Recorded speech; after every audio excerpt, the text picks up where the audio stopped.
conference call. Hare Krishna. Hare Krishna. Hare Krishna Mataji, Dandavat Pranam, Srila Prabhupada ki jai, Guru Maharaj ki jai. This is Arvind Das from Chicago. Hare Krishna Arvind Das Prabhuji, Dandavat Pranam, Srila Prabhupada ki jai. Thank you Prabhuji for joining Bhakti Sangha conference call.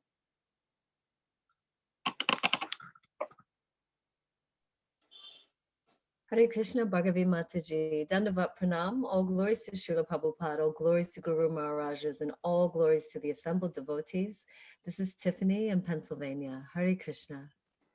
Hare Krishna Tiffany Mataji, Dandavat Pranam, Srila Prabhupada ki jai. Thank you Mataji for joining Bhakti Sangha conference call.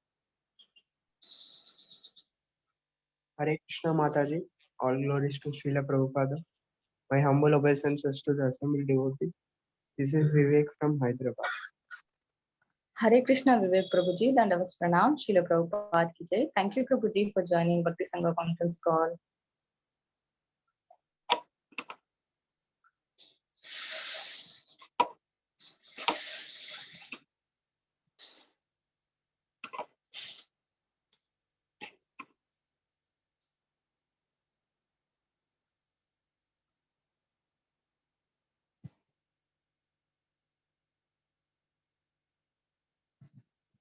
Hare Krishna, is there anyone who would like to introduce on the call? Hare Krishna Mataji, Dandavat Pranam. All glories to Srila Prabhupada, Guru Maharaj. This is Shivani from Ashburn, Virginia. Hare Krishna Shivani Mataji, Dandavat Pranam, Srila Prabhupada ki jai. Thank you Mataji for joining Bhakti Sangha conference call. Hare Krishna Mataji, please accept my humble obeisances. All glories to Srila Prabhupada, all glories to our Guru Maharajas, all glories to assembled devotees here. This is Nina from Naperville, Chicago. Hare Krishna Meena Mataji, Dandavat Pranam, Srila Prabhupada ki jai. Thank you Mataji for joining Bhakti Sangha conference call. Hare Krishna Bhargavi Mataji, Dandavat Pranam, all glories to Srila Prabhupada. This is Vinita Gandharvika Devidasi from Texas. Hare Krishna. Hare Krishna Vinita Gandharvika Mataji, Dandavat Pranam, Srila Prabhupada ki jai. Thank you Mataji for joining Bhakti Sangha conference call. Hare Krishna Bhargavi Mataji. All glories Srila Prabhupada and Guru Maharajas. My humble obeisances to you and all the devotees. This is Krishna Kumari Devidasi from Hare Krishna, Krishna Kumari Mataji, Dandavat Pranam, Srila Prabhupada ki jai. Thank you Mataji for joining Bhakti Sangha conference call. Hare Krishna Bhargavi Mataji, Dandavat Pranam. Please accept my humble obeisances. All glories to Srila Prabhupada. This is Radharani Devidasi from Baltimore. Hare Krishna Radharani Mataji, Dandavat Pranam, Srila Prabhupada ki jai. Thank you Mataji for joining Bhakti Sangha conference call.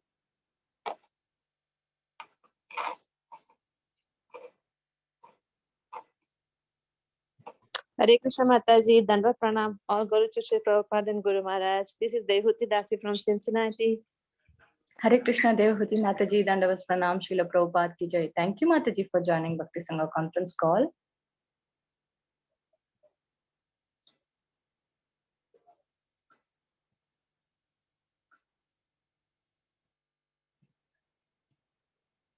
Okay. Is there anyone who would like to introduce in the call? Hare Krishna Bhargavi Mataji, Dandavat Pranam, Srila Prabhupada ki jai, Guru Maharaj ki jai. This is Shama Gauri Devidasi from Charlotte. And Mataji Prabhuji is not joined yet, so we will not start the recording. Okay. Or we can start recording and Tiffany Mataji can do the introduction. Okay. Sure, Mataji. Yeah. Hare Krishna Mataji, Shama Gauri Mataji, Dandavat Pranam, Srila Prabhupada ki jai. Thank you Mataji for joining Bhakti Sangha conference call. Thank you Mataji. Please start recording first. Okay, I welcome all of you once again for this today's Bhakti Sangha conference call. And today we are really fortunate to have our speaker, His Grace Satyanand Prabhuji. So to have a small introduction about Prabhuji, I would like to hand over the call to Tiffany Mataji before we start the class. Mataji, can you please take over the call? Hare Krishna, dear Hare Krishna. Hare Krishna Bhagavi. His Grace Sanatan Dharma Prabhuji is a disciple of His Holiness Radhanath Swami Maharaj. Prabhuji has been practicing Krishna consciousness for more than 12 years. He is a brahmachari from Pune. And Prabhuji also studied BTech at the National Institute of Technology in Trichy and knows many different languages. His current services include area management and project development head in areas around Pune. Prabhuji is a counselor, youth and corporate preacher, congregation preacher, and secretary at Voice magazine. He is also a remote mentor for the New Vedic Cultural Center at the Pune Temple. So Hare Krishna. Thank you. Hare Krishna. Thank you so much, Mataji, for the introduction.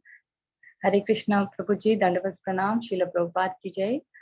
Thank you so much, Prabhuji, for giving your valuable time and association and this Bhakti Sangha conference call. We are really fortunate to hear from you today.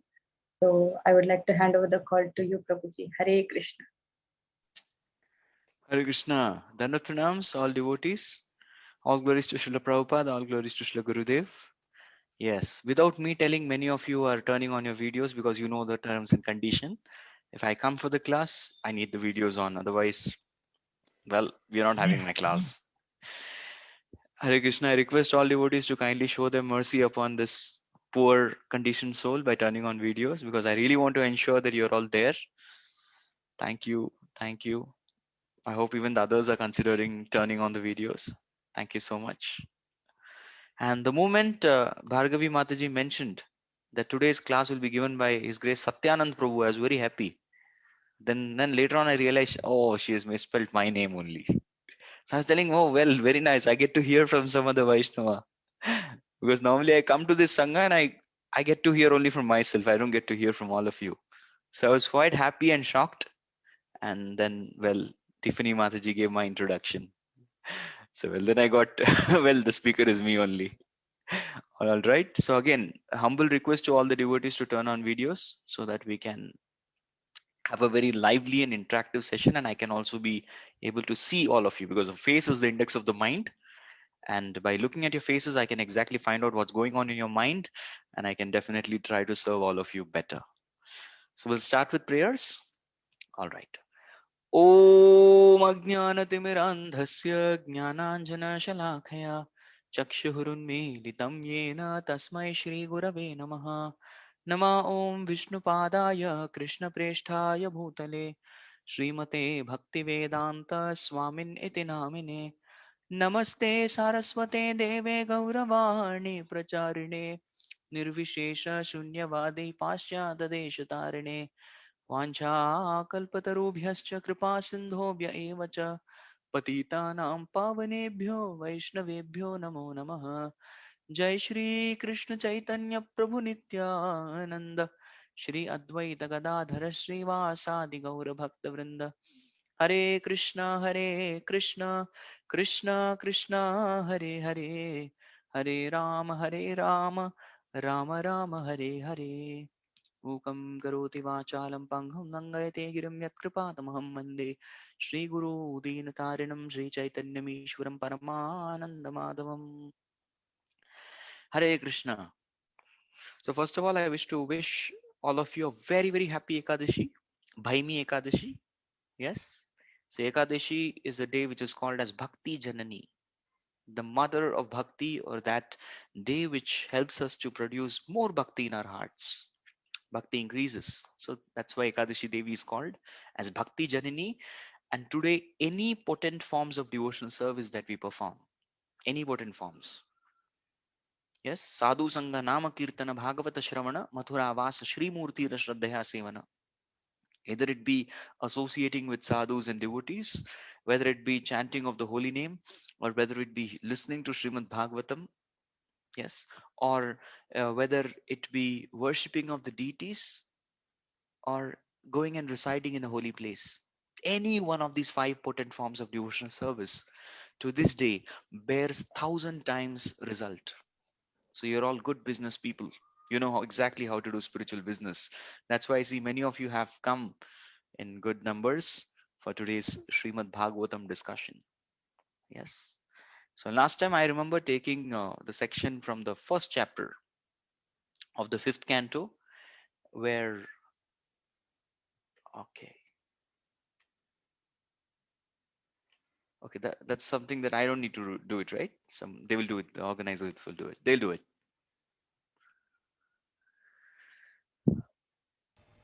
Yes, Okay. Prabhuji. Yeah, please. Okay, I thought that was a message for me. Change your view. Okay, where do I go now? This is the best. Like in India, there's population issue, there's space problem, and this somehow I found a little bit space. Yes, and now I need to change my place in certain way. I don't know. So there were just a small joke I got reminded of. There were two Indians. Yes, so one of the Indian was telling that, well, today I have a 4 BHK flat.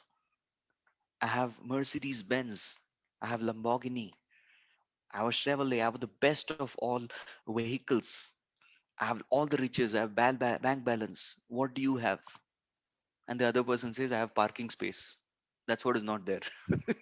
For many people, I have space to park.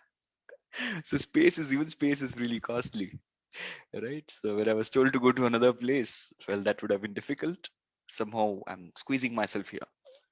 But anyway, wherever you are, yat syat sarvatra sarvada, you can discuss Srimad Bhagavatam. So last time we were discussing about Swayambhuva Manu, his son. Swayambhuva Manu wanted to take retirement, and his son Priyavrat Maharaj, he wanted him to take up the management because it was quite a long time that Manu was performing his duties and responsibilities. And at that point of time, Priyavrat Maharaj was in the Brahmacharya ashram. But now, in this particular chapter, Priyavrat Maharaj is already married and he has a wonderful son about whom we are going to be discussing today. His name is Agnidhara. Yes, Agnidhar. So let's go and find out what's exactly happening to Agnidhar, this personality. So here we are in the Srimad Bhagavatam. Since, yeah, even the title is The Activities of Maharaj Agnidhar, the son of Priyavrat Maharaj. So this is text 2. So this is prose order. You're not expected to repeat. You can just focus your attention on the mantra. Even listening to the mantras of Srimad Bhagavatam is very, very purifying. Yes. स च कदाचित् पितृलोककामः सुरवरा वनिता क्रीडाचलद्रोण्यां भगवन्तं विश्वसृजां पतिम् आवृतपरिचर्योपकरण आत्मैकाग्र्येण तपस्व्याराध्यां बभूव. Well, we go to the translation directly. Translation: desiring to get a perfect son and become an inhabitant of Pitralok, Maharaj Agnidhara once worshipped Lord Brahma, the master of those in charge of material creation. He went to a valley of Mandara hill where the damsels of the heavenly planets come down to stroll. There he collected garden flowers and other necessary paraphernalia and then engaged in severe austerities and worship. So first of all, I wanted to check. I hope this is the shloka that we are supposed to discuss. Yes, 5.2.2. Just confirming. Yes, Hopefully. Prabhuji. Yes, Prabhuji. Whatever you take, no problem. No. I give the same This is shloka. the right verse. All right, fine. Because I get the communication from many via medias. So one after the other. Finally, I was once asked, Prabhuji, if today's Ekadashi, you wish you can take some rest also. I said, no, Ekadashi is not meant for rest. Ekadashi is meant for extra service. Yes, extra kirtan. And right now, what is happening is called Katha Kirtan. And Katha Kirtan, you can participate in Katha Kirtan very nicely if you all turn on videos. That way, you will be connected to the speaker. You will not feel like doing anything else. Right? Thank you. So here is where we try to understand the translation first. Yes, that's how we normally go. Here we find that Agnidhara, unlike his father Priyavrat Maharaj was so serious about going back to Godhead. He was so serious about Krishna consciousness. He was so serious about pleasing his guru. He was so serious about pleasing the authorities. Yes. And he was a person who was afraid of taking up managerial responsibilities in the world because he thought he would go to Maya. Yes, he was really afraid. And here we find his son. He's wanting to get a perfect son. There's no problem with this. There's absolutely no problem with this because everybody enters a grahastha ashram with a particular purpose. Yes. Putrarte kriyate bharya, pindarte kriyate putra. There's absolutely no problem. Like one marries to get a good progeny, and with a good progeny, one tries for deliverance. A good progeny, the purpose is for deliverance from this material world. Pu nama narakat rajet iti putraha. The meaning of putra, or a son or an offspring, is one who can deliver his parents, his or her parents, from Pu. Pu is a kind of hellish planet where there are severe tribulations and sufferings which are inflicted upon the conditioned soul. And one who can make his parents escape from that particular suffering, such a person is called Putra. On the other hand, a person who cannot, that particular offspring or child who cannot fulfill that purpose of delivering his parents from that particular kind of hell, Pu hell, he is called as Mutra. And those of you who know Sanskrit, Mutra means, well, urine. Both the urine and the semen come from the same source. So, a person who cannot fulfill the responsibility of a good offspring is considered as good as urine in the Shastras. So, one needs a putra, not a mutra. And that was the precise concern of Agnidhara. He wanted a putra. There's nothing wrong about it. And previously in the Vedic times, people used to prepare for every single thing. And nowadays we find people like me don't even prepare for Bhagavatam class. Yes, we have to prepare our consciousness for every single thing. And especially if somebody is going to get an offspring, to get a son, well, that's a great deal of preparation. We find Daksha Prajapati. Yes, Daksha Prajapati, whom we saw in the fourth canto. He prepared himself in order to be a Prajapati, a progenitor of a universe, to create and attract good population in the universe. He did penance for 5 manvantras.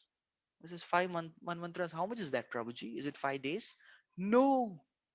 5 manvantras means, well, I'll give you the calculation. Um, well, one Kali Yuga is 4,32,000 years. Dwapar Yuga is double of Kali Yuga. Treta Yuga is triple of Kali Yuga. Satya Yuga is 4 times Kali Yuga. So 4 plus 3 plus 2 plus 1 is equal to 10. So this particular cycle of Satya, Treta, Dwapar, Kali is called a Divya Yuga. So one Divya Yuga is equal to 10 times Kali Yuga, which is 43 lakhs 20,000 years. This is just one Divya Yuga. So like this 71 Divya Yugas, I'm not doing the math. 71 Divya Yugas is considered one Manmantra, and Daksha Prajapati meditate for 5 such Manmantras he was meditating. Whew. What level of meditation was required to get a population, to get the right type of uh, people for the universe? Huh, that was the meditation required. So here he has come to get a good offspring. There's nothing wrong. But what is wrong? What is wrong here is ultimately everybody should desire to go back home, back to Godhead. But he wanted to become an inhabitant of Pitraloka. Why? We are going to get the answer from Srila Prabhupada in the purport. You're going to come there. And as a result of which, Maharaj Agnidhara, instead of worshipping Lord Krishna, was worshipping Brahma. If you read the Srimad Bhagavatam second canto, the second canto of Srimad Bhagavatam, the third chapter describes two things. The third chapter of the second canto of Srimad Bhagavatam describes two categories of people. The people who worship intelligently and the people who worship unintelligently. So I just thought of just taking you there for a moment. It's just a glimpse. We will not read the whole section. This is to let all of us know what's there. Govinda, Govinda Hari, yes.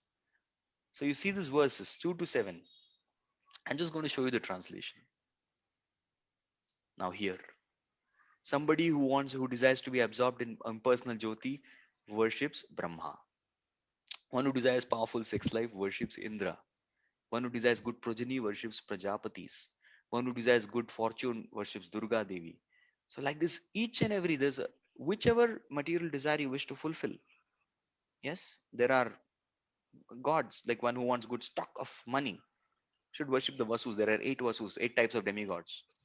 One desiring to be very powerful should worship Agni. Stock of grains, Aditi, the mother of the deity of the sky, the mother of all demigods. With the desire kingdom, yes, there is Vishwadeva. So like that, there are huge list. Somebody desires a good wife, yes, worship Apsaras, Urvashi, the Apsara. So like this, everything is mentioned. But after all that, it is mentioned that somebody who wants to have a spiritual advancement, such a person is intelligent. He should worship Lord Vishnu. And in fact, the final conclusion is in the chapter, this particular section, is akamak sarva kamo va moksha kama udaradi tivrena bhakti yogena yajeta purusham param. No matter what kind, whether you're desireless or you have many material desires or you want to attain liberation, whatever, become a broad-minded person. Udara di means intelligence. Udara means broad-minded intelligence, who has a big intelligence. Become such a person and do bhakti yoga very intensely. Tivrena means intense devotional service and worship the Supreme Personality of Godhead. So this is something ideally which Agnidhar should have done anyways. There's nothing wrong. There's nothing wrong in desiring a good progeny. There's nothing wrong in having a good son. There's nothing wrong. But the problem is you are worshipping Brahma, the demigod. Yes, ideally Brahma, the demigod, is worshipped for getting a good progeny or for getting an admittance in the Brahman. Such a person. That's what we learn from the Bhagavatam. So here is the point. The object and the objective of worship, both were not perfect. When you do a worship, when you do an austerity, you need both object and objective. Ideally, the object should be Krishna and the objective should be prema, pure devotional service, to get loving devotional service for Krishna. Whereas he doesn't have both. And next aspect. He went to a valley of Mandara Hill. Any idea? Where is this Mandara Hill? So this Mandara Hill is one of the hills that comes in the Ilavrita Varsha. This is where exactly in the center of the Jambudweep. Jambudweep is one of the center of the 7 islands of Bhuloka. So that is where, right in the center of Jambudweep, besides the Meru Parvat, there is a place called Mandarachal, the Mandara Hill. And this Mandarachal was used by the demigods and the demons for performing the Samudra Manthan Leela. Some of you remember Mandarachal. That was used. This was used as a pivot. So that is Mandarachal. So he went there. And what is wrong with that? Where the damsels of heavenly planets come down to stroll. My God, is that a good place to do tapasya? I don't think so. Already in this world, there are sufficient distractions. And here, our dear Agnidhara, first of all, having a wrong object of worship, wrong objective of worship, he is going to a wrong place of worship also. He's going to a place where he's surely going to get distracted. It's like, well, some of the grihasthas may have televisions. For what? For educating their children. It's quite obvious. They may need it. So when you go, and there's nothing wrong in having a television and getting your children exposed to good shows where they can be educated. But going in front of television with your japa bead bag to perform your sadhana, Hare Krishna, Krishna Krishna. Oh, that channel is good. Hare Ram, Ram. So you sit in front of the TV with your japa bag. What's going to happen? You're going to get distracted. You go with your japa bag to a movie theater. Well, how many of you think you're going to be calling out Krishna very intensely? That's really not going to happen. Or you take a bead bag and suppose you're going to a restaurant and chanting, where I want to do my 16 rounds since let me go to a restaurant. Govinda's restaurant. Govinda's. Devotees don't go to here and there. Govinda. There comes pizza. Hare Ram, Ram Ram, Hare Hare. Oh, that's wonderful sandwiches. Hare Krishna. Cheese sandwich, my favorite. Hare Ram, Ram, Hare Hare. How are we going to have desires for pure devotional service? So when you choose a site for, there are acharyas like Shamanand Pandit. He's one of our acharyas. You know Shamanand Pandit, where he used to do his sadhana? If you even today go to Radha Sham Sundar Radha Vinod temple in Vrindavan, just beside, away from the temple, not many of them know it, there is an entrance which takes you underground. There's an underground facility made. You go there, there is pin drop silence. Absolutely no touch of this. You don't have any sound. Just like there's pin drop silence from your side right now as I'm speaking Bhagavatam class. Yes, you're all hearing attentively. I hope none of you have gone away. That's why I asked for turning on videos. So there in that pin drop silence, you chant. I've chanted whenever I go there. I chant at least about say for half an hour because that kind of chanting is something which I've never experienced. That's the kind of chanting that we need to do. On the other hand, you sit in front of laptop while checking your emails, while doing something else. And then you take your feedback, Hare Krishna, Hare Krishna. Oh my God, that's Japa killer. That's the end of chanting. So here, there is a personality, our dear Agnidhara, who's going to a place where beautiful damsels, heavenly apsaras are going to come. He's choosing such a place for doing his penance. Is that a wise choice? No. Wrong object, wrong objective, and wrong environment for doing the tapasya.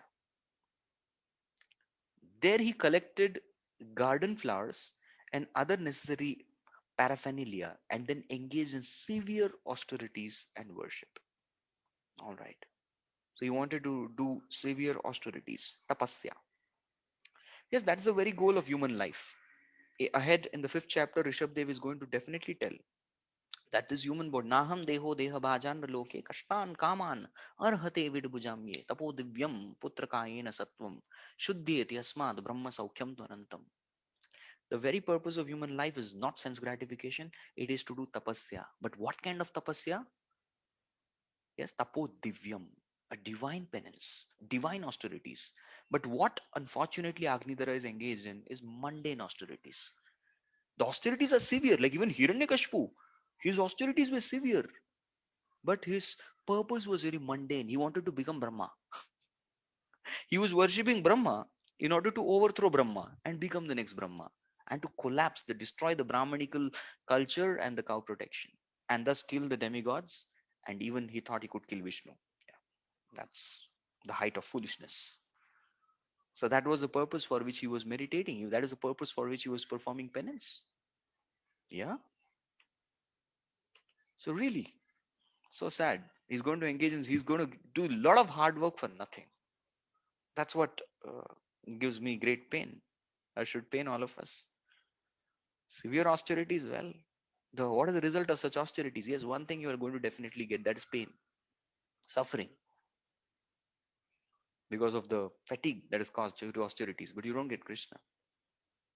Purport by His Divine Grace, A.C. Bhaktivedanta Swami Srila Prabhupada ki Jai. The king became a Pitra Loka Kami, or desirous of being transferred to the planet named Pitra Loka. Now we need to understand here, what is Pitra Loka? Pitra Loka is a planet of the ancestors. That's called as Pitra Loka. So once 3 generations of ancestors stay in Pitra Loka. Suppose one's parents, grandparents, great grandparents, they reside in Pitra Loka till the time one is present performing one's prescribed duties in the earthly realm, in the earthly planets. And where exactly is this Pitra Loka? This Pitra Loka is half of the moon planet. Half of the moon planet is Devaloka, Chandraloka it is called, and the other half of the moon planet is called as Pitraloka. So here, this is the place where Pitras, they reside. They reside there. And was his desire. He wanted to go there to Pitraloka, and ultimately he attains that also because he had such a strong desire. So Pitraloka is mentioned in the Bhagavad Gita. Yanti devavata devan pitran yanti pitravatan bhutani yanti bhuteja yanti matyachinopi mam. So Lord Krishna says, if you worship the demigods, you go to the planets of demigods. You worship the Pitras, you go to the planets of the Pitras. You worship the ghosts and such kind of unholy spirits, you go to that particular destination. But if you worship me, you shall come to me. This is 9th chapter of Bhagavad Gita. So I was reading the Vishnu Puran, there it is mentioned that those dutiful Brahmanas who are dutiful, they go to heavenly planets, Swargalok. Those Kshatriyas who are very dutiful, they go to Pitralok. Those Vaishyas who have been dutiful, they just do the prescribed duties. They go to sub demigods. Like there are Vidyadharas, Charanas, Kinnaras, Apsaras, and all these planets. So they go there. And a Shudra who performs his prescribed duties, he will get a higher destination. He may become a Brahmana, Kshatriya, or Vaishya, depending on his service, his loyalty. Yes. So normally Pitraloka is something which is desired by mundane Kshatriyas. I'm not talking about Rajarishis. Bhagavatam has many Rajarishis. Although they are Kshatriyas, they are Brahmanical. Like Yudhishthir Maharaj is called Rajarishi. Prahlad Maharaj is a Rajarishi. Dhruva Maharaj is a Rajarishi. Yes. Parikshit Maharaj is a Rajarishi. They are all Rajarishis. So they always desire spiritual destination. They don't want to go to Pitralok. They want to go to back to Godhead. On the other hand, here, Agnidhara is only Raja. He's not a Rajarishi. So that is why he's desiring for Pitralok. All right. And whatever we are preparing for, we definitely get the destination. To go to this planet, one needs very good sons who can make offerings to Lord Vishnu and then offer the remnants to the forefathers. The purpose of the Shraddha ceremony is to please the Supreme Personality of Godhead, Vishnu, so that after pleasing him, one may offer prasad to one's forefathers and in this way make them happy. I'll explain you the cycle. Actually, what happens is the sun is present in the heavenly realm for 6 months. That is called as Uttarayana. And 6 months the sun is away from the upper planets, which is called as Dakshinayana. Uttarayan means sun going to north, and Dakshinayan, sun coming to south, down. So when the period in which the sun is there up for the 6 months, yeah, that particular period is the period of 6 months, which is considered daytime for the demigods and pitras. So that's the daytime, the daylight hours, 12 hours. On the other hand, when the sun is away for 6 months, that particular period is the night time, another 12 hours. So 12 plus 12, 24 hours. So our 1 year, that means our 365 days, is equal to 24 hours for the pitras and demigods and everyone else. So now this is no offense, please. This I have not spoken. I have not spoken this. I have heard this. So I'm just mentioning. Those who are human beings, they eat only twice a day. I'm not telling about anybody. And then those who are demigods, they eat once. And normally dash category eats 3 times a day. I'm not saying anything. You all can fill up the dash. You're all intelligent. Dash eat 3 times a day. Human beings eat 2 times a day. And demigods eat 1 time a day. So in 1 day, they need 1 meal. So in our 1 year, they need 1 meal, the pitras. And that period is called as the Pitrupaksha or the Shraddha ceremony. So that is a system by which a son, the son, Putra, can offer Pinda, that's called Pinda, to the 3 generations of ancestors. Got it? Because they need food once a day. So that particular day in which we feed the food is not just food, it's Vishnu Prasada. That's what they can accept. The heavenly standard of eating is different. Heavenly standard is different. There you need Havishanna. That means special rice cooked in ghee. That is a food preparation which is accepted in the heavens. Karna, when he went to the heavens, Pitralok, Karna had to go to Pitralok. Mahabharata has a reference. So when he went to Pitralok, he sat for his meal once a day. And you know what he was given in the meals?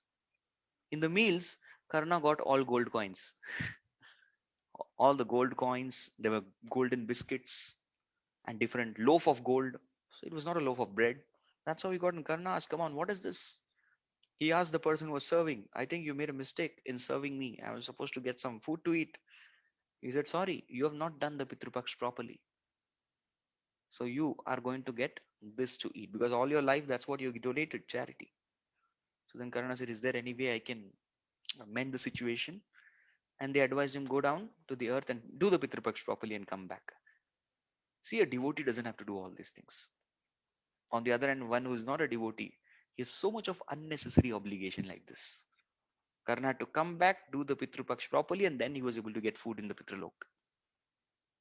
On the other hand, for devotees, Devarshi Bhutaptra Nram Pitranam Na Kinkaro Nayam Ranich Rajan Sarvatmanaye Sharanam Sharanyam Gado Mukundam Parihartya Kartum. So all a devotee has to do is simply perform devotional service, and Deva, demigods, Rishi, the great saints, Bhuta, other living entities, Atmaja, children, Nranam, other human beings, Pitranam, the Pitraloka, all kinds, because we become indebted to all these people.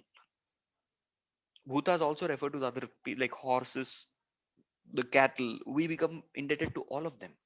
But all the debts are completely cleared off just by performing Sarvatmanaye Sharanam Sharanyam. With your one's wholeheartedness, one should simply surrender to Krishna.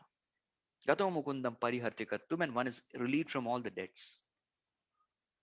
That's what happens when one performs devotional service. So one need not take care of all these things. I'm just mentioning how complicated is the system of Pitru Paksha and Shraddha, which Agnidhar is going to try to do. Well, all right. The inhabitants of the Pitraloka are generally men of the Karma Kandiya or fruitive activities category who have been transferred there because of their pious activities. Yes. In order to move up, there is Om, Bhu, Bhuva, Swaha. We say Tat Savituru Varenyam. So Bhu means earth. Bhuvar means the next, the planet just above the Bhulok, which is Yakshalok, Suryaloka. They are all in Bhuvarlok. And then there is Swaha, Swargalok. So anybody who wishes to go up, they need to perform sakarma or pious activities like yajna, dana, tapa, vrata. Yajna means sacrifices to demigods. Dana means offering charities in terms of cow or gold to the brahmanas. Tapa, that is the process which is chosen by Agnidhar. He wants to do severe austerities by collecting fruits and sandalwood and offering various services. And there's vrata also. There are different kinds of vratas which one performs. Vratas are fasting. Like today is also Ekadashi Vrat. Ekadashi Vrat is not a karma kand. Ekadashi Vrat is pure devotional service. But there are these Somvar Vrat, Mangalvar Vrat. Many people, there are a lot of vratas like that. One performs, one gets some material benefits. So such kind of fasting, etc., also can render one to go to the heavenly planets. So this is all karma kanda, which is to go to heavens and enjoy there. So that is not a path which is chosen by devotees, definitely. Yeah. Okay. So they can stay there as long and until their descendants offer them Vishnu Prasad. Yes, till the time the Vishnu Prasad is coming, they can stay there. Otherwise, even their stay there becomes very hellish. Although that may be in the heavenly realm, it becomes a hellish stay. Everyone in the heavenly planets, such as Pitraloka, however, must return to the earth after exhausting the effects of pious acts, as confirmed in the Bhagavad Gita, Kshine Punyam Artelokam Vishanti. The persons who perform pious acts are transferred to the higher planets. But when the effects of their pious acts are over, they are again transferred to the earth. This is what happens. Now, many times people think going to the heavenly abode is everything, it's all in all. Even in India, there's a tradition. We ask, where is your grandfather? They don't say, my grandfather passed away. You ask him, where's your grandfather? He's dead and gone. Who cares, man? What do they say? Unka swargavas ho gaya hai, swargavasa. He has got place in the heavens. They have faith that my grandfather has become a swargavasi. He is right now residing in the heavens, in the Pitralok. So they have that faith. Swargavas ho gaya hai. Unka swargavas ho gaya hai. That's what they say. Swargavas. He's become a resident of the heavens. But even now one may feel, okay, once you've gone to heaven, there are certain Abrahamic religions where they say that ultimately there is heaven, there is hell immediately after this life. That's all. And then you stay there perpetually. There's nothing called perpetual hell, but there is nothing called perpetual heaven also. Because as soon as you can stay in heavens as long and until you have the pious deeds. And the beauty is that even the impious deeds go away and the pious deeds also get depleted one after the other. And as soon as you no longer have punya to stay on the heavens, you don't have the pious deeds to stay there, we are kicked out of the place. Yes, literally. One is kicked out from that heavens. And then one falls. Ah, he falls from the top in the form of rains. Absorbed by the soil, become the grains. The grains are eaten by the humans, and that turns into semen. And after the formation of semen, one semen goes and breaks the egg, and there's the formation of the womb. So can you imagine how fortunate we are to get these human bodies? How difficult, how there is so much of competition. So this is the cycle of karma which is explained. So one falls from the heavens. As soon as punya is over in the form of rains, rains become grains. Eventually the grains are eaten by human beings, and that's how one gets a body. Very amazing, interesting concept. Right? So that's how he's transferred to the earth. Now this may seem very decent. Oh, he's transferred to the earth. There may be a palanquin to escort, or there may be a special vehicle sent. Come on, please pack up your luggage. I'm going to take you to earth. It's not so very rosy picture. You're kicked off from the heavens, sent out, get out. That's how harshly one is treated to come to the heaven. It's actually kicked out of the planet because you no longer deserve to stay there. No punya, get out. That's it. Just like you go to some kind of grand restaurant where you have a suite. You have a grand suite where you're staying. Yes, and that's grand suite is something like maybe $1 million a day. Yeah, that's the price you have to bear. $1 million a day suite, $1 million suite. There are suites like this, I've heard. And as soon as you don't, your bank account falls down. Well, I just have now $1,000 in my account. So what? The same person who served you um, the meals every day, the same person who came for the housekeeping, the same person who did your laundry, those very same people are going to take you and kick you out of the suite and kick you out of the restaurant. Get out. No money, get out. That's the nature of this world. There's no free lunch. Similarly, there's no free lunch in the heaven planets as well. The same science applies there. Go ahead. We have one more paragraph. Since Maharaj Priyavrat was a great devotee, how could he have begotten a son who desired to be transferred to Pitraloka? Lord Krishna says, Pitrinyanti Pitrivataha. Persons who desire to go to Pitraloka are transferred there. Similarly, Yantima Jajinopi Mam, those who are wanting to desire to the Vaikuntha planets, they can also go there by desire. Now, this is the question, a serious question which all of us should have. How did this guy turn to be like this? No right object, no right objective, no right environment, simply working hard for nothing. Since Maharaj Agnidhar was the son of a Vaishnava, he should have desired to be transferred to the spiritual world, Vaikuntha Loka. That should have been his desire. I want to go back to Krishna, my home, the abode of Lord Krishna. Why then did he desire to be transferred to Pitralok? Why? So there's an Acharya called Giridhar Goswami. So he's telling that Agnidhara was born when Maharaj Priyavrat was infatuated by lusty desires. So this was the mentality of Priyavrat while he was begetting the child. Now the mentality with which one begets the child is very, very important. That mentality while union attracts that particular soul to come and occupy the body. So it's how deep it is. So Priyavrat was not in a good consciousness when he was uniting with his wife. As a result of which, Agnidhar was a soul who came who was not having the right scripts of life. He was having wrong values. Or we can say sub values, not the perfect values. This may be accepted as a fact because sons are begotten with different mentalities according to their time of conception. We can see this also. You see, Brahmaji, he did tapasya, a great penance, and then he begot his first children, who were Sanak, Sanatana, Sanandana, Sanat Kumar. Four children who were called as Brahma Kumaras or four Kumaras, famous Kumaras. So these four stood for Sankhya, Tapasya, Yoga, and Vairagya. The four emblems of such powerful fields. These were the four Kumaras because he did Tapasya. Then he told his four children, come on, you still children, when are you going to grow up? Grow up and assist me in the job of creating the population. They said, sorry, father, we want to be brahmacharis. Saffron, Shikha. That's how we want to be. And his father, oh, he gets angry. And the anger is visible in the eyebrows. So he got very angry. And from the middle of the eyebrows came Rudra. And now this Rudra, when he was told, Brahma was very happy. Yes, yes, great. I got another son. You four. Go. Fine. And then this Rudra started crying. This baby was always crying. He was always crying. That's why his name became Rudra. Okay, Rudra. Rudra means someone who cries. What do you want? And this baby is not saying anything.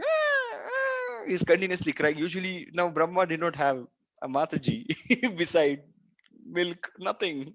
What to do? So Brahmaji then got the intelligence to give this child 11 places. And he gave him 11 wives. 11 wives. And usually people cry after marriage. But this person, he stopped crying after marriage. Just the opposite. He stopped crying completely. And then Brahma told him, aha, now this is a great arrangement. There are 11, I got 11 Rudras and Rudranis, and now all 11 of you. See, I just had one, now they became 11. That's a great arrangement. Start creation. But they started to destroy everything. One was emitting fire. Emitting fire and destroying. Other one was taking all the things and breaking them down. And it was so much of havoc. And Brahma looked into his CCTV camera. He was looking at the footage. Hey, what's all this?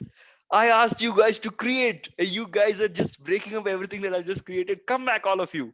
Then he comes. Rudra comes there like an innocent child. What do I do now? Go and do penance. You're unfit to create anything. Or rather, wait a minute. Or I'll call you at the time of destruction. Till then, shh, go and do penance. I said, okay, father. They go there. So the mentality was anger, and as a result of which, the Rudra showed up. The product was like that. The mentality took place accordingly. On the other hand, when Brahma meditated with bhakti, he prayed intensely to Lord, from his heart came Narada. Narada Muni, who just gave Narayan to everyone or Krishna to everyone. Whomever he would see, he would give them Krishna. The best preacher in the whole Srimad Bhagavatam, whose name is missed not even once in the all 12 cantos. He's there everywhere because he has done so much of good preaching. He came from the heart of Brahma, heart of devotion. So the mentality of the parents does reflect on the child. Again, we see the example of third canto. Kashyapa and Diti, they united in the evening hours. That's not the time to unite. Shadkriya Sar Deepika says that you should unite only in the Antim Prahara, the last Prahar, 9 to 12. The Sandhya Prahar, which is 6 to 9, is meant for all varieties of devotional spiritual activities. It begins with the Gayatri, and then one should do all spiritual activities that time. That's not meant for union. So, slight mistake in the time, it produced two giant, ghastly, notorious, dangerous demons, namely Hiranyaksha and Hiranyakashipu, who were terrorists, the original terrorists. They used to terrorize and harass people. That's it. Because that's what the mentality was of the parents. They wanted to defy the laws.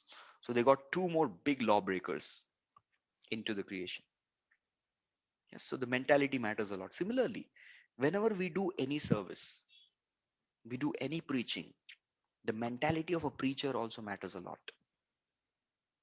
If we don't purify our own consciousness and we are preaching, well, the preaching products of ours will not bear the right consciousness. So when we find that our preaching is not bearing good fruits, our preaching is not bringing in the right people, we need to check if our consciousness is right. Because this is also a kind of creation. This is the Shrautra creation. There's Shukra creation, which is the seminal creation. There's Shrautra creation, which means we are creating through the sound vibration. Even over there, the consciousness matters a lot. Going ahead. According to the Vedic system, therefore, before a child is conceived, the Garbhadhana Samskar is performed. Samskaras. The word samskara refers to that process which is meant to purify one's existence from all varieties of bad association. Prabhupada writes it in the 6th canto, Ajamil section. There are 40 samskaras, but 40 is something we cannot even remember. So as per Sri Gopal Bhatta Goswami, one of the 6 Goswamis, he writes a book called Shadakriya Saradipika, a must-read book for many grahasthas. So there he practically tells many rules and regulations for a grahastha to follow for the Garbhadhana Samskara. So if you read that, it's going to be quite horrific. It is said the male-female members should be resting on mats 3 days before uniting. He even writes exactly when to unite to produce what kind of son. I'm not getting into the details, but some austerities are like sitting on mat, sleeping on mat for 3 days, performing great spiritual chanting throughout the whole 3 days, and then one should stay like a brahmachari. Both husband and wife should be like brahmacharis, living a simple life, eating simple food once a day. So there are so many rules and regulations like this. So normally what's prescribed in our ISKCON society is before the husband wife unite to beget a child, they chant 50 rounds. They chant 50 rounds and then unite to produce a child, and that is bhakti is powerful. That is accepted as a very good garbhadhana samskara.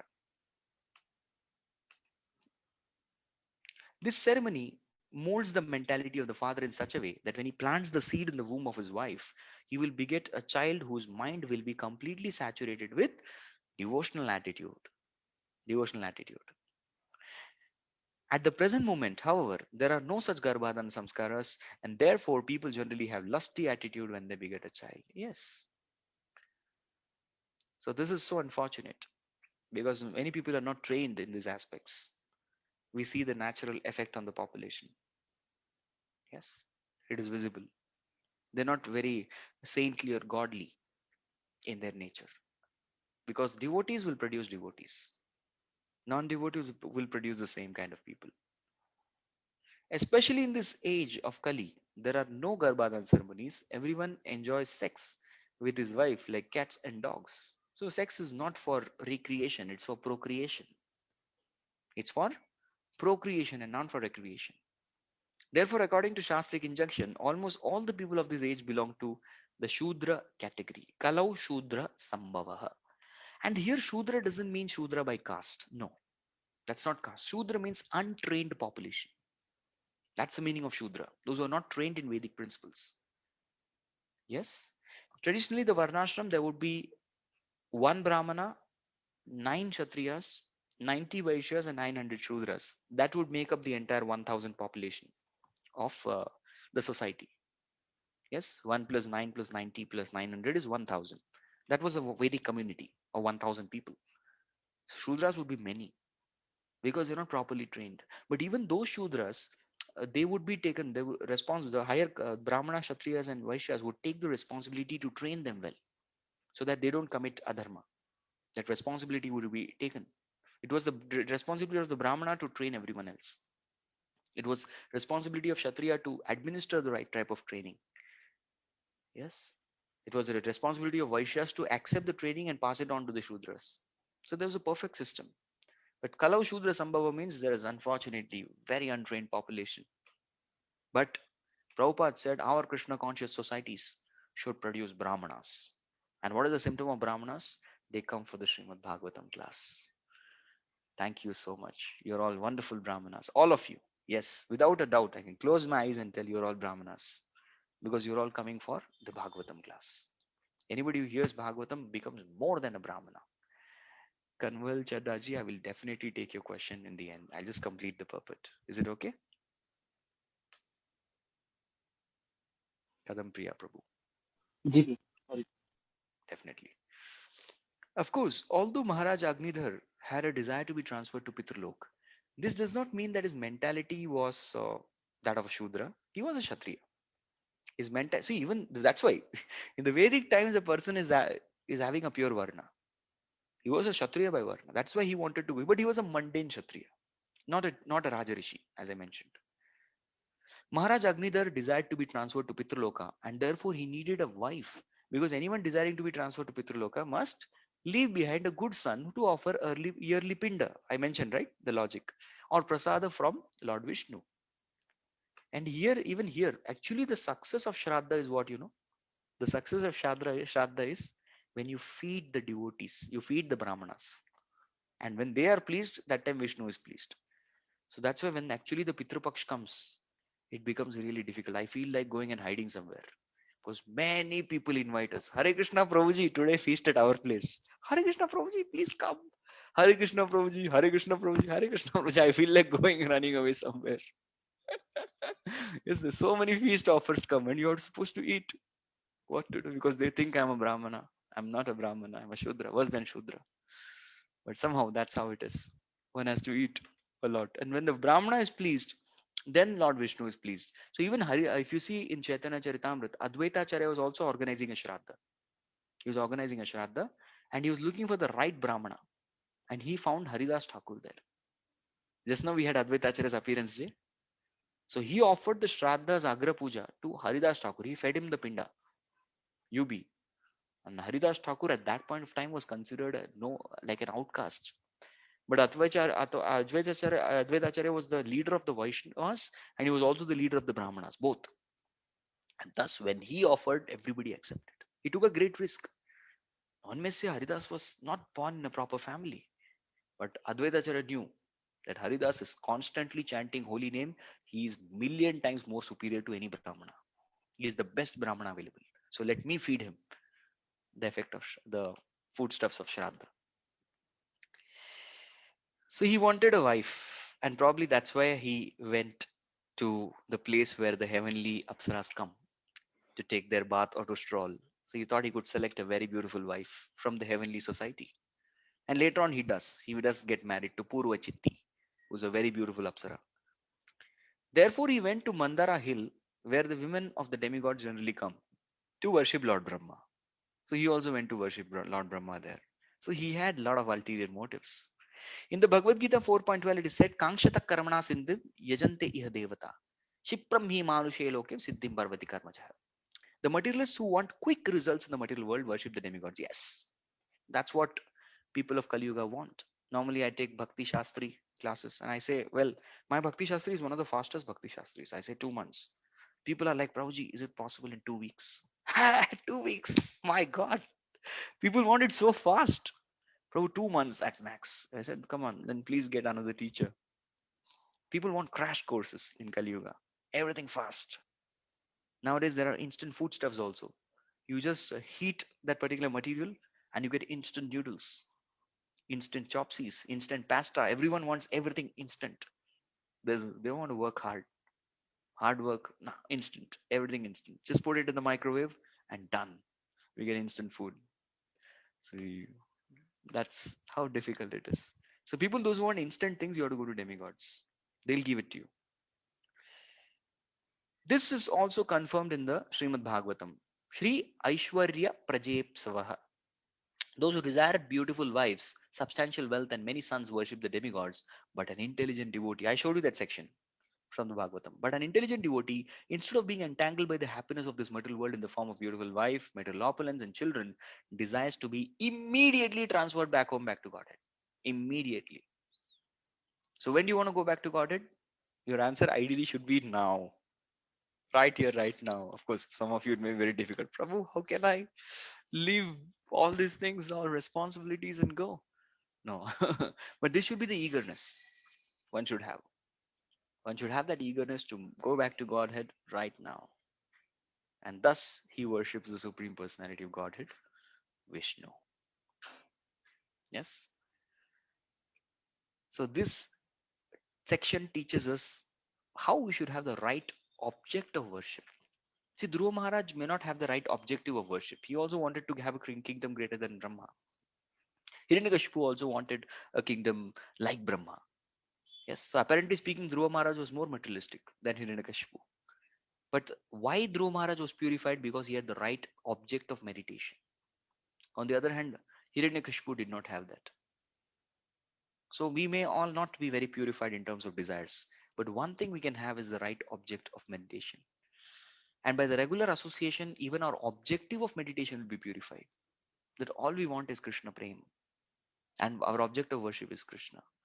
So we have to choose the right environment.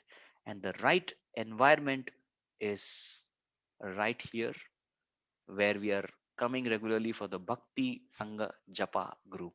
This is the right environment for anybody to practice devotion service. So you all have everything.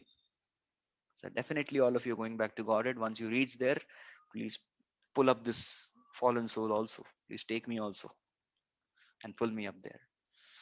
So this is the main lesson that we learn. Have the right object, have the right objective, have the right environment. Very important. Thank you very much. Hare Krishna. Any questions? We have 5 minutes.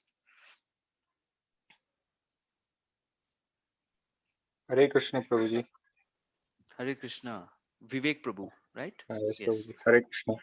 Dandavad Pranam, Prabhuji. Thank you so much for a nice class. You explained different aspects about Pitraloka and the reasons of why the king had to suffer this.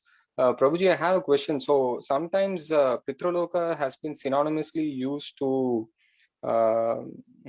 explain the abode of Vidura also in the first canto. Prabhupada's, or even in Bhagavatam directly states. So how do we understand Yamaraj's abode of Pitraloka and the Pitraloka that we are referring to? What is the difference? If you can explain that, that will be helpful, Prabhuji. Thank you. Good question, Vivek Prabhu. So if you read even the fifth canto, coming ahead, there will be section of structure of the universe. So when you read that section, you will find that there is Brahmaloka above the Meru Parvat. There is Brahmaloka in the Satyaloka. There is Brahma's abode even somewhere in the heavenly planets. What is all this, Prabhu? So what we need to understand is that every different demigods have certain dining tables. They have certain work areas. They have certain place where they go out to sport. They have certain places where you sit down with your family time. There are certain meeting rooms. There are certain places where they do their sadhana. So for all these things, demigods have different places. Just like we also. We have a bedroom where we take rest.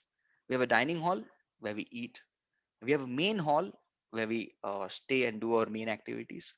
We have an office place even within home. There's a place, and there's a place of work also where we report to. Of course, now the lockdown situation, we don't physically go. We work online.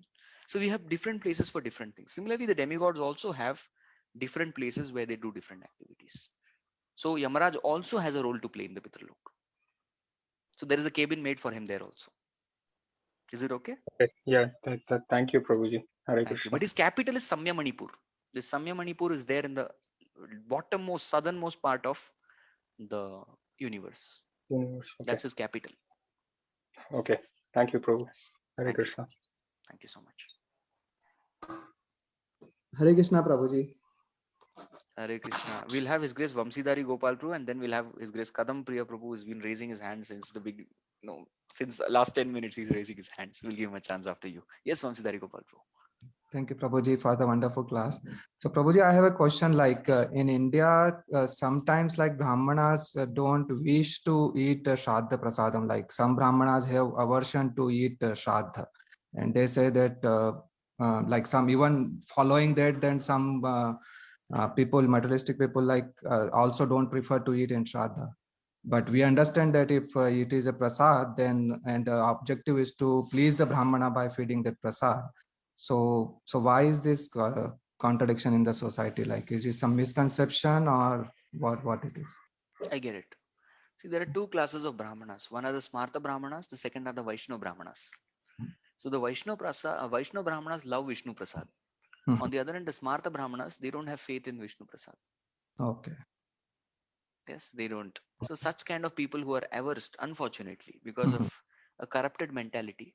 In Kali Yuga, the corruption creeps in everywhere. Right? So the Brahmana society got corrupted because of which Kali Yuga started. So there are certain section of people who are Smarta Brahmanas. The moment they hear that this is Vishnu Prasad, they become quite offensive and they refuse. Okay. On the other hand, when devotees come to know that this is Vishnu Prasad, they accept it very gratefully. Yes. So ideally then, yeah, so we should so we prefer like we should feed Vaishnava Brahmanas and then it's all right. So all of them who are here right now in the Bhagavatam class, we are all part of Bhakti, they are all Vaishnava Brahmanas. You feed them, you will be successful. Right. Thank you, Prabhu. Yes. Thank you. So we'll have, you decide the order. We'll have Kadam Priya Prabhu first. Hare Krishna. Thank you so much for the class. Thank you. Prabhu, now usually we see in India, they like many people, like most of the people, they want to have son. So I believe like this is the reason why they want to have son. So now what about the families who have only daughters though? So how they will be liberated? So is it only for the putra or putri also? And if somebody asks this question, Yes. So we have seen even putris doing shraddha. In places where there is no putra, even the putris can offer the pinda. There is nothing wrong. Putra, putri. See, the word putri also means punama trajye titi putrihi. So they also have the same responsibility. So they also have a responsibility. It's not like that. So even putris offer the shraddha, it's accepted. Thank you. thank you. Yes, Prabhu. Prabhu, Mataji, Vivek Prabhu has already asked a question, so I'll request Mataji Hare to speak. Krishna, And then if Prabhuji. then nobody has, then Vivek Prabhu again. Yes. Hare Krishna, Prabhuji. So you were talking that about the consciousness, and also like to do like so much when the Mataji is pregnant, like they have to go through and everything, and consciousness is important. And but we see like most of the devotees, kids are devotees, but also we see outside people also, they have this so much of as soon as they're born, they're searching for a good things. The child is very much interested in the God consciousness, even though their parents are fully materialistic. How can we understand this? Can you explain, Prabhuji? Means you were telling that there should be so much underwent, but their parents did not underwent everything. But still, the child is so glorious. Means we can see the child is so devotional. Then how can I understand that one, Prabhu? Can you explain me? Yeah. If one wants to get a good progeny, it's important to have good consciousness. And if one's consciousness is not so good, one may not get a good progeny. But there are cases where one gets a good progeny because just at the time of conception, one may have a very good consciousness. If like Hiranyakashipu, before impregnating his wife Kayadu, he had chanted the names of Krishna. He was forced to chant because there was a parrot who came to distract him. And that parrot was Krishna, Krishna, Krishna, Krishna, Krishna. So Hiranyakashipu was feeling very disturbed. He tried to ignore him, but he was disturbed. Then he chased that parrot. He went, started chasing him, and the parrot entered his home. And then his wife said, "Oh my lord, you were supposed to be in penance. Why have you come here?" He said, "Actually, there was a parrot who chased. I was chasing that parrot who was troubling me, irritating me in the penance, and he was chanting Krishna, Krishna, Krishna, Krishna." He chanted, and then he begot Prahlad. So there are causes. So we don't know in what consciousness with have the parents begot the child. They may, in general, be materialistic. In general, but they might have been very express their gratitude to God. They might be God conscious at the time of conception. That's for sure. On the other hand, we find that the parents may be really devotional, but that somehow, like Priyavrat Maharaj, somehow unfortunately at the time of impregnation, they were not having the right consciousness. So the child turns out to be like Agnidhara. So it is the consciousness at the time of impregnation and not in general that matters. So I give you extreme examples. I give you Hiranyakashipu and Priyavrat is already there. But it is true. Laws are laws. Good consciousness, good progeny. Bad consciousness, bad progeny. That's very clear. Thank you, Prabhuji. Thank you so Hare much. Krishna. Thank you. I guess if nobody else has any question, then Vivek Prabhu can ask. Hare Krishna Prabhu. Can I go, Prabhu? Sir, I couldn't raise my hand. Hare Krishna Prabhu. Dandavat Pranam Prabhu. Oh, His Grace Suresh Sham Prabhu. Yes, Prabhu. Very nicely the purport, Prabhuji. So, Prabhu, my question is like, not all the souls go to Pitraloka, right? They might go to any of the lower or higher planetary system. So, Okay. Finish your question. Yeah. So in that case, the person on the earthly planet may not required to offer, and if it offers, also where does that Pitradhan go? Right? Yes. Thank you. There is Garuda Puran. There's an elaborate section which describes about life after death. So as per Garuda Puran, Pitraloka is a checking station and a passing by destination for everybody. In general, those are not devotees. Generally have to step to Pitraloka. There he is welcomed by the Pitras. They welcome him. They welcome the person. That's the grandsire, grandson, great grandfather. They welcome this person. And that is when this great grandfather, he goes on to his next destination. where he's supposed to go karmically. And then these three stay. Then when this son comes, then they all welcome him, and then he leaves. Then these three stay. Like that's how it goes on. It's anyway So short as time. per Garud Purana, yeah, one has to stay there for some duration. And some stay extended period of time, Prabhu? Some It ancestor. all depends. Yeah, karmically, it all depends on the karma. It all Okay. depends on karma and pinda. It depends on that. Yeah, thank So you. everyone's destination in any place is, it's all there. Just like, for example, I gave you, there's a $1 million suite. So if you have $10 million, you can stay in the suite for 10 days. Not more than that. Right? And you need some place to stay. So, well, you stay for 10 days. Thank you, Prabhu. Hare Krishna. Okay. There are some questions online also. I don't know. So meanwhile, Vivek Prabhu makes his question. I'll just read this. Gauri Sevika Mataji. Dandavat Pranam.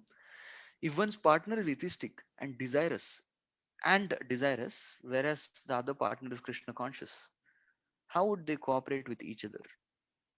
It's difficult. Usually when two people have different mentality, mindsets, approaches and attitude, it's very difficult for cooperation. Cooperation can happen when there is intersection. So definitely I would request the partner who's Krishna conscious to create a very inspiring atmosphere. He can inspire, don't impose. On the other hand, inspire the partner by making them meet with such wonderful devotees. They meet wonderful devotees, they see the behavior, they see the lifestyle of devotees, they see their wonderful good qualities. That will definitely please and touch the heart of the partner. So at least the atheistic partner may continue being an atheist, but he will not mind his or her partner to practice Krishna consciousness. We should bring the partner at least to that particular state. Yes? So we can try to inspire. We'll not try to impose. Let's make an effort. If it's not working out, no problem. It's all right. Let Krishna do the needful. You do your part, and we try to be a well-wishing friend as far as possible. Yes, Vivek Prabhu, and then I will read the other questions which are there. Oh, I was supposed to end at 6:50. What do I do, moderator Mataji? Please tell us. Tiffany Mataji, what should I do? Yeah, Prabhuji, if you have time, you can continue. We Okay, I will just take. love to have you here. No, I love to be here actually. You're all such serious devotees. It's my sense gratification to come amongst all of you. Yes. So you can tell, please, you can type a private message and I will end. Mostly the questions will get over right now. Yes, there are two Vivek Prabhus with both their hands up. Officially, we have half an hour. My lord. I have Yeah. another meeting at 7:15. Anyways, I have to end. Yeah, Yes. if you have meeting, then we can end. Okay. I'll just serve these devotees over there and we'll end. Yes. Hare Krishna, Hare Prabhuji. Krishna Prabhuji.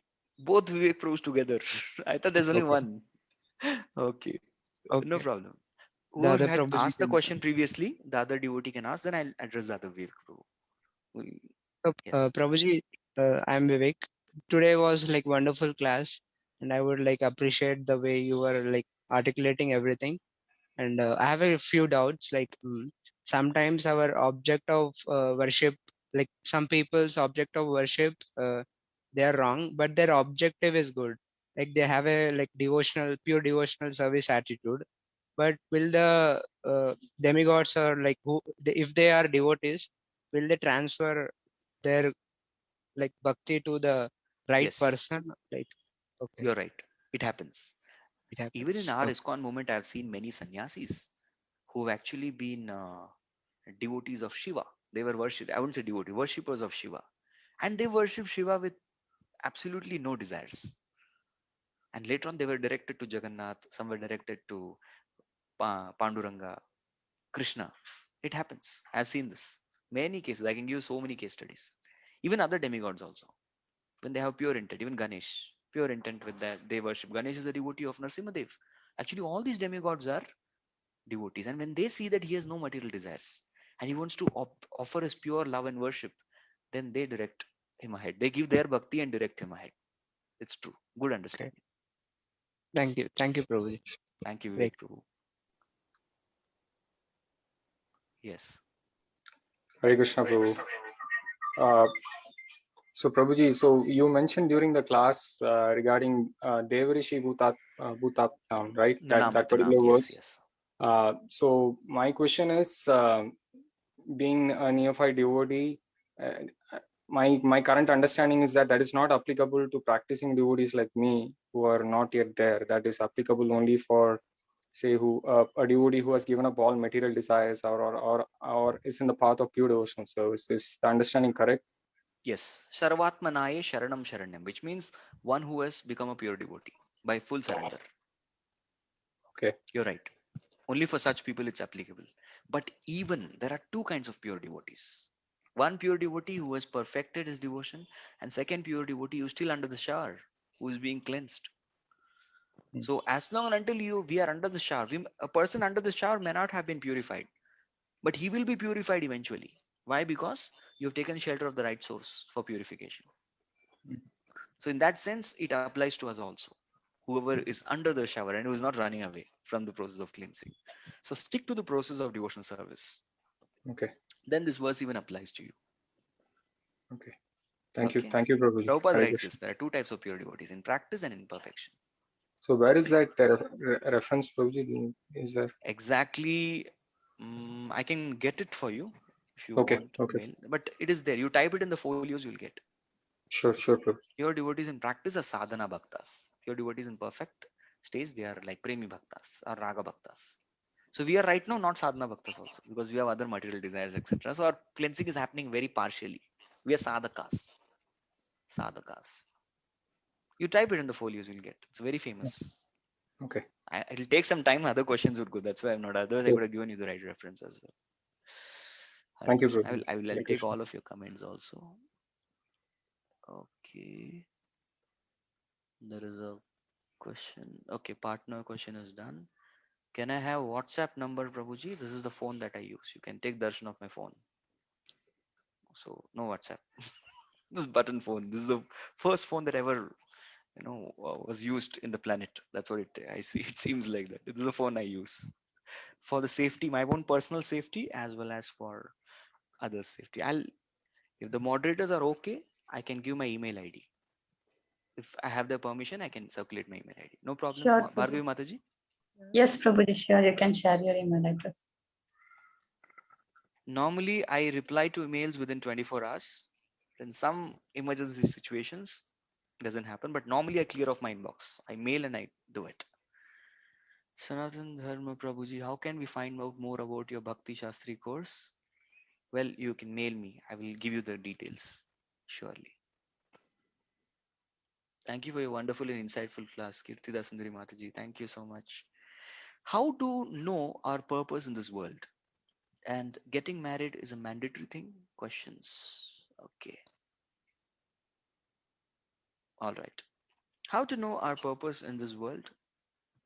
We have to understand what exactly is the philosophy of life. So I would request you, if you really want to know the purpose of our purpose in this world, you can start reading the Bhagavad Gita. Because this is the book that instills the scripts of the right purpose. This is a book of all purposes. Why? There's why we do what we do. Everything gets clarified with this particular book. So you can start reading the Bhagavad Gita. And when you read Bhagavad Gita, and even when you hear from the great souls, sadhus, you hear from them, we definitely get a sense of purpose in this world.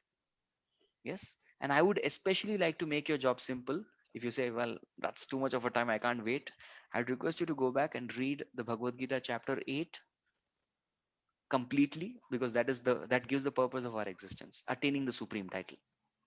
And if you say, no, Prabhu, I'm very impatient, I want to answer right now, then please read Bhagavad Gita chapter 8 verses number 15 and 16.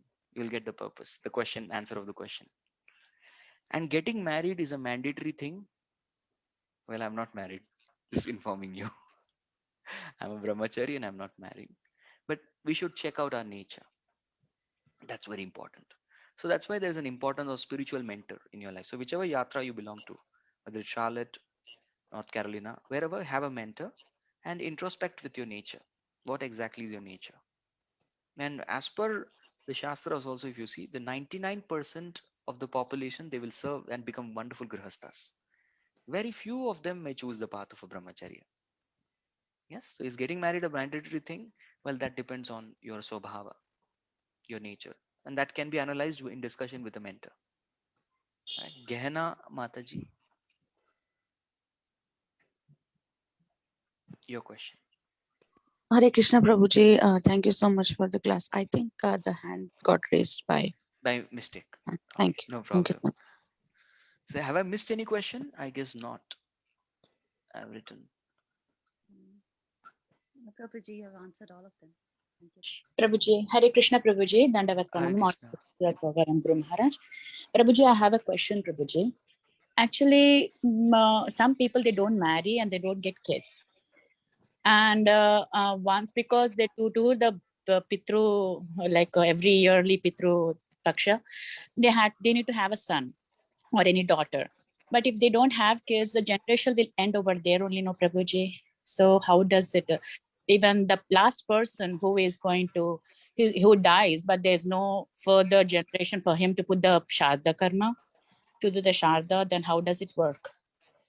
Then the generation ends over there. Yes, very true. So normally the generation ends off there completely when you don't have kids. So who does the Shraddha? Yeah. So normally such people, for them the Shraddha can also be done by the children of the relatives. It's because they come in the same kula, the same dynasty. That can be done. So when you're doing for the father, suppose somebody is a mother, you can do for the mother's sister as well. It's allowed. Normally the father, then father's brother as well. They do that. But best for such people is to become devotees. So you don't have to worry about Shraddha and all these things. Absolutely. Krishna takes care of everything. Yes. So it can be done by relatives because not everybody has a putra in the karmic account. Like Chitraketu Maharaj. Who did his Shraddha? His son died before him when he was only 5 years old. Right? So it may not be the case every time. So that's taken care by Krishna. Thank you very much, Prabhuji. So once a person dies, is a devotee also, he goes to the Pitruloka, Prabhuji, or he can go to the Krishna? A devotee, Krishna says, a devotee who has surrendered, that's Etu Sarvani Karmani, Mai Sanyasya Chetasaha, Ananya Neva Yogena, Mam Dhyayanto Upasate, who has been a lifelong Ananya Bhakta, a pure devotee. Tesha Maham Samudharta Mrityu Samsara Sagarat, Bhavamina Chirat Partha Maya Chesatam. Even Krishna doesn't send the Vaikuntha plane, he personally comes. He personally comes to pick up the devotee from the ocean of Bhavasagar and pick him up and takes him to Krishna Loka. But in our situation, my situation, I'm not a pure devotee, I'm just going. So where do we go? Where, I'm sorry? In my situation, I'm just practicing devotional service. I'm not a pure devotee. So after our death, do we go to Pitruloka or Krishna Loka or take birth immediately? How does it work? Yes, so that depends on the quality and quantity of your devotional service. The kind of devotional service you're rendering right now, you do it lifelong, you will definitely go back to Godhead. Because you connected to the right source, Bhakti, Sangha, Japa. It's perfect. On the other hand, somehow, unfortunately, if you're not able to complete, then at least one thing is we guaranteed get a human birth. Human birth is guaranteed. If somebody is not done enough bhakti, human birth. If somebody has done enough bhakti and slightly more in quantity, in magnitude, then the person Shuchi Nam Shrimatam Gehe, Yogo Brashto Bijayate. Such a person gets a birth in the house of a very rich merchant or in the home of a very pious Brahmana. So the pains and pangs of this material world are diminished for such a person. And suppose a person has been very, very advanced in devotional service, then definitely next birth will be in the house of Vaishnavas, where the first thing that one opens the eyes and sees is a tilak. The first thing that one hears as soon as the ears are activated is Hare Krishna Mahamantra, and the first ever grains to go in the mouth is prasad. So he gets birth in such a home. So in all cases, Krishna personally ensures that the bhakti continues. But let's try our level best to make it in this one lifetime. Let's not have more. Last, okay, there's a comment. Kirtidasantri Mataji. Is this verse you are referring? Sai Bhakta Gana, Haya Dvivida Prakar. There are two types of Bhakta. Parishida Gana Eka, Sadhana Gana are. Yes. See, the Parishida Gana are the direct associates of Lord in spiritual world. They are called the Siddha. They are called Nitya Siddhas. On the other hand, Sadhana Gana are the Sadhana Siddhas who perfect their lives in this world. I was not referring to this verse because this verse refers pure devotees. Ek minute. In the spiritual world, pure devotees in practice. Yes, you're right. Sort of. Sort of, yes. You're right. Good one. So you can take the reference. Please give the reference also, Mataji. It will be very helpful for our Vivek Prabhu. And also for Chetan Mataji. Srila Prabhupada, explaining Prabhupada line by line is very helping us. Frankly speaking, this is not the standard ISKCON norm. ISKCON norm is read the whole purport and then explain. But now why I do line by line is because I'm not confident I'll be able to keep all of you awake. That I'm not very confident. That's why I take line by line so that I can have a strong vigilance. Oh, they're awake. Fine, they're awake. Awake. Good. Line. Next line. Awake. So that way we read. And otherwise, normally what happens is when the reader is reading Prabhupada purport, okay, let's just go and come back. Purport is going on after all. So people go off and they never come back. And those who do come back, they're like, oh, what just happened? What just happened? So we neither read Prabhupada purport properly, neither are we actually paying attention in the class. So this line by line, I personally do in such forums. This is how I take Bhagavatam class. And that's accepted. There's no problem. Even His Grace Burijan Prabhu does it. I remember whenever he comes to Pune, he goes line by line. He's one of the best teachers I've seen. Yes, he's Srila Prabhupada's disciple, Australia. So he does it that way. So I'm just trying to emulate his model. So thank you all very much. I guess we are out of questions. The CC Adi Leela 1.64. Yes. Parishada Gana. Sadhana Bhakta Ara. Isava Bhakta Hoye Duvida Prakar. 2 points of Bhaktas. Very nice. Amazing. Thank you. This is the exact verse, I guess. Thank you, Bhargavi Mataji, for allowing me to speak. Thank you. Thank you so much, Prabhuji, for Krishna your very wonderful power-packed class. Hare Krishna, Prabhuji, can you hear me? Yes, Mataji. Yeah. Prabhuji, very, very beautiful class, and so many questions got answered because of your class. And we have two kids, and both of them were like they were born when we were not devotee, and no chanting, no nothing. We didn't know anything.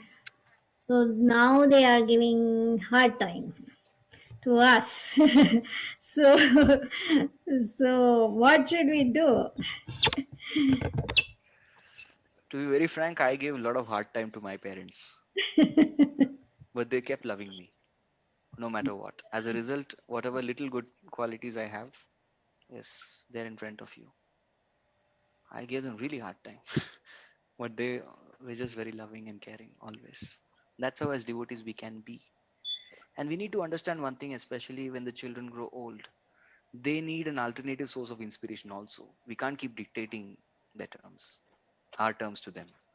They need an alternative inspiration source. So what we can do as parents is to create the right kind of inspiration for them. You can introduce them to some good devotees with which the wavelength, we say na, the wavelength matches. Yeah. We can do that and then be detached. We can pray to Krishna.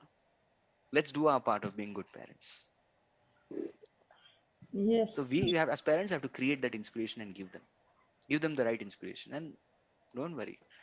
So the very fact that you and your husband have become devotees is the fact that bhakti is there, even in them. It is there. It just has to be fanned. The spark has to be fanned. So who can fan the spark correctly? Find the right person. Or Shivani Mataji has any question? She had raised her hand. Okay, I guess. Hare Krishna Prabhuji. Hare Dhanavad Krishna. Pranam. Dhanavad. Thank you for a wonderful class. Mataji, Yes, my muted. question is, Okay, fine. आपने girls can do. Hare Krishna Prabhuji, can you hear me? Yeah. Yes. Yes. Actually, Mataji, I have a request, humble request. If you could turn off your video, I think your wavelength, the signal's strength is quite poor. If you turn off the video, we can hear your audio. Yes. You're muted now.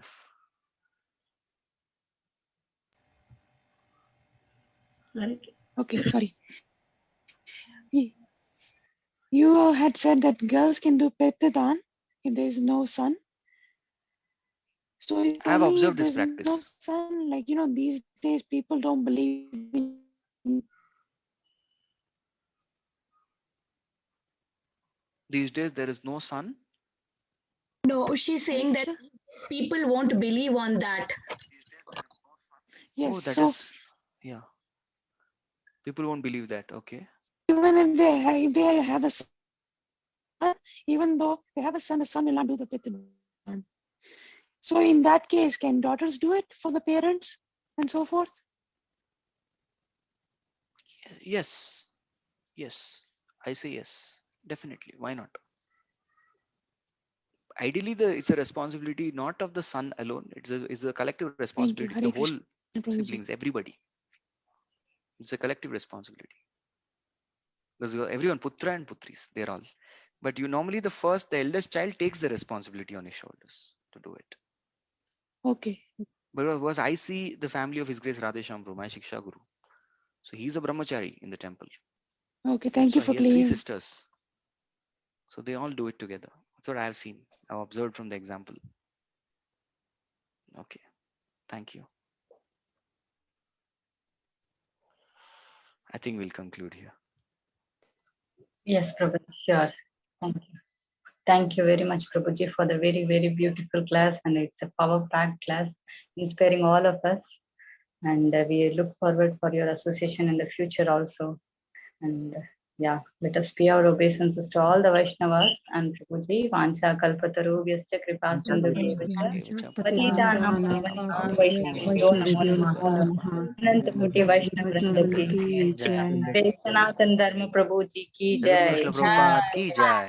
Jai. Thank you. Hare Krishna. Hare Thank you. Hare Krishna. Thank Hare you so Krishna. much. Hare Thank you, Krishna, Prabhuji. Prabhuji. Hey. Hare Thank Krishna. you. Thank you Thank you so very much. much.